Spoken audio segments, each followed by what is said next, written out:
퇴비를 지금 하고 계신데 비가 이제 이렇게 많이 왔는데 그 온도가 떨어지지 않나 이제 요런 이제 얘기를 하셨는데 이제 우리가 생각하기에는 분명히 열이 오르고 있는데 물을 갖다 건지면 온도를 식히니까 분명히 온도가 내려갈 것이다 이렇게 이제 생각을 하죠. 근데 우리 상식을 여기서는 이제 좀 다시 한번 이제 정립을 할 필요성이 있어요. 실제 상황은 그렇지 않다. 그래서 어저께 이제 천안에서 저한테 전화가 왔었어요. 근데 퇴비를 뒤집고 났는데 80도가 넘어간다는 거예요. 온도가. 그런데 이렇게 그 비가 와서 비를 다 맞췄는데 오히려 온도가 내려갈 줄 알았더니 온도가 올라갔다는 거예요. 그래서 이제 그분은 이제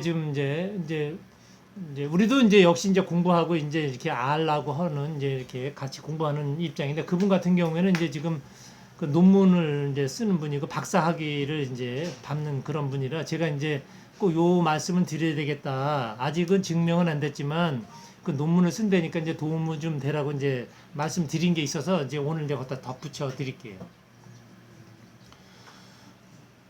정화라는 얘기를 제가 하면서 그 토양에서 1차 정화가 돼서 이제 올라가서 공중에서 다시 이제 정화도 되지만 거기서 다른 이제 그 이물질 다른 에너지를 끌고 내려온다고 이제 그런 말씀을 드렸잖아요. 근데 거기에는 그 비가 떨어질 때 그 빗물 속에는 대기 그 오염 속에 그 탁한 그런 이런 엄청난 다른 에너지가 들어 있죠.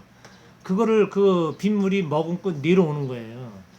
그래서 지금 여러분들이 이 고열 퇴비를 만드실 때 여러 가지 이런 에너지가 들어온다고 그런 얘기를 했었잖아요. 요게 이제 실감나는 얘기예요. 비가 왔으면 퇴비장의 온도가 떨어져야 되는데 그 비를 맞고 온도가 반대로다가 올라가요. 온도가 올라간다고. 여러분들이 그거를 아마 이제 한번 좀 느껴보세요. 실제 상황으로다가 이제 어제 통화를 해서 오늘 이제 또 이렇게 전화가 와서 이렇게 통화한 내용이니까 그런 상황이에요. 그래서 그 올라가는 것은 우리는 지금 그거를 확인하고 과학적인 증명을 대진 못하지만 그 대기에 오염되어 있는 이런 것도 에너지화 한다. 그거를 다른 에너지로 만들고 있다. 요렇게 이제 이해를 하시면 되는 거예요. 그 온도가 올라간다는 거죠. 그 열 에너지가 있는 데서 다른 애가 들어오면 이것을 열 에너지가 있는데 들어오면 얘가 그거를 끌고 더 열을 올려서 분해하고 있다. 요렇게 이제 생각을 하시면 돼요. 선생님, 그 열이 이제 너무 예를 들어 80, 90도까지 올라갔을 때 좀 낮추고 싶다. 그럼 뭐를 해야 되나? 낮추고 싶다 그러면 펼쳐야죠. 네네네.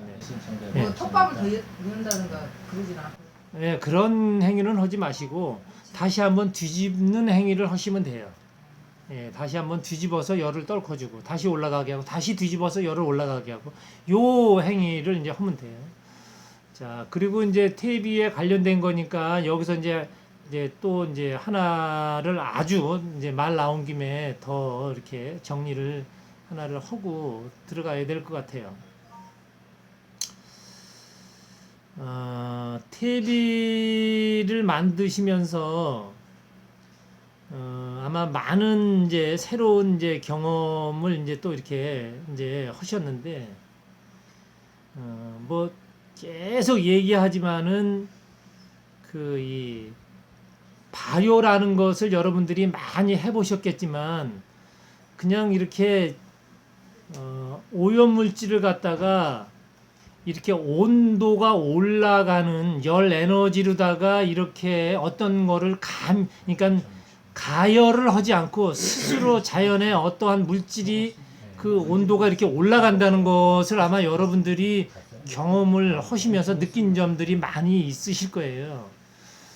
그런데 이제 지금은 제가 70도에서 75도까지를 이제 말씀드리고 가는데 이게 언젠가는 더 이상의 고열로 처리된 자연의 에너지가 바뀔 것이다라는 얘기를 했잖아요. 근데 이게 지금 급하게 지금 오고 있어요.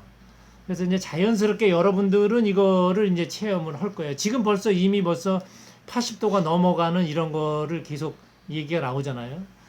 근데 이제 올 봄에 우분, 우리나라의 그 우분을 제가 체크를 해보니까 68도까지 올라가는 거를 확인했어요, 봄에. 근데 6월 초, 5월 말에 그 우리나라 비육, 한우 비육하는 그 우분에서 70도를 찍었어요. 제가 그거를 발효를 하는데 70도까지 올라가는 거를 이제 확인했어요. 자, 그렇다 그러면 보통 일이 아니다, 이거는. 소가 초식 동물인데 소 그 우분이 정상적인 거, 들의 야생초를 먹고 건초를 먹은 소는 60도를 넘지를 못해요. 우분 자체가. 근데 지금 우리가 사육하고 있는 한우에서 70도가 넘는다는 것은 그 고기에 들어있는 에너지는 엄청나게 강력하게 이제는 들어오고 있다. 이거를 잠재우려고 그러면 잠재울 수 있는 방법은 이제 없다.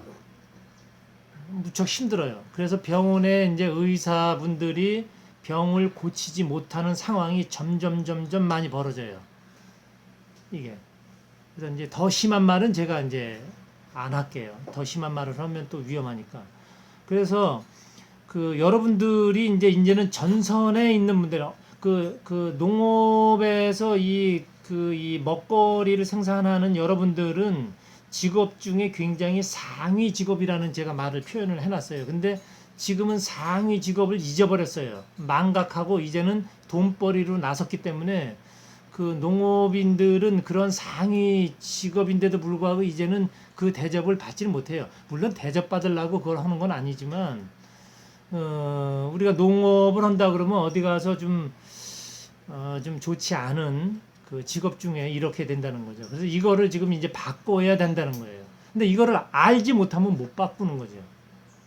그래서 여러분들은 지금 이제는 그 농업을 하면서 굉장한 그 의무와 책임감이 있다는 것을 여러분들이 이제는 실감 갖고 이걸 갖고 가셔야 된다. 이걸 갖지 않으시면 안 돼. 갖고 가셔야 돼. 이제 그거는 이제 어떤 거냐면 소가 지금 그 소의 분뇨가 70도를 이제 정점으로 해서 더 올라갈 수도 있어요.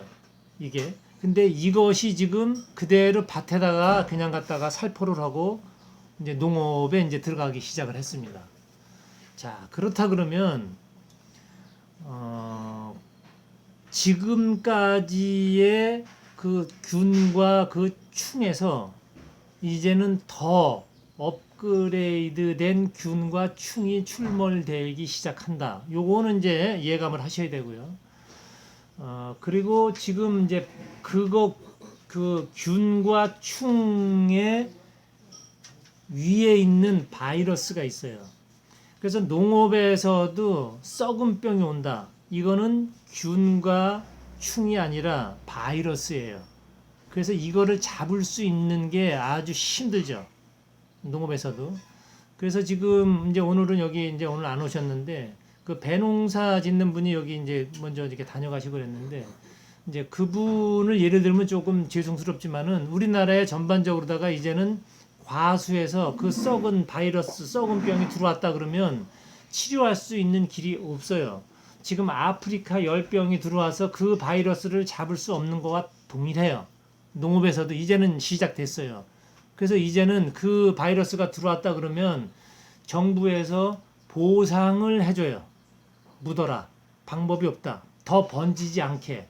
몽졸이 다 비어서 땅 5m 밑으로 다 묻어버립니다. 나무를, 과수나무를. 지금 우리나라의 현실이에요. 이렇게 지금 될 정도라 그러면 그 농업인이 지금 어떻게 지금 가야 되는지 하늘만 보고 누구를 원망하고 이게 왜 그렇게 됐나를 여러분들이 이제는 연구해야 된다는 거예요. 그 해결 방법이 지금 제가 에너지농업에서 얘기한 지금 팁이에요. 발효시키는 거예요. 이 기술이에요. 이 기술이 없으면 그거는 막을 수가 없어요. 그 바이러스는. 그래서 바이러스를 지금 내 표현이 막는다고 얘기했지만 현실적으로다가 그거는 막는다는 거는 불가능합니다. 불가능해요. 요것을 막는 게 아니라 생산이 안 되도록 우리가 해야 된다는 거예요. 생산을 안 되게 하려면 어떻게 되냐? 처음부터 끝까지 발효다. 발효를 시키지 않으면 이거는 막을 길이 없어요. 이 바이러스는. 근데 바이러스는 발효에는 아주 약해요. 발복을 못해요. 여러분들 요거는 이제 가져가시면 될 것 같아요. 요거까지 조금 이해가 되시나요? 네. 네.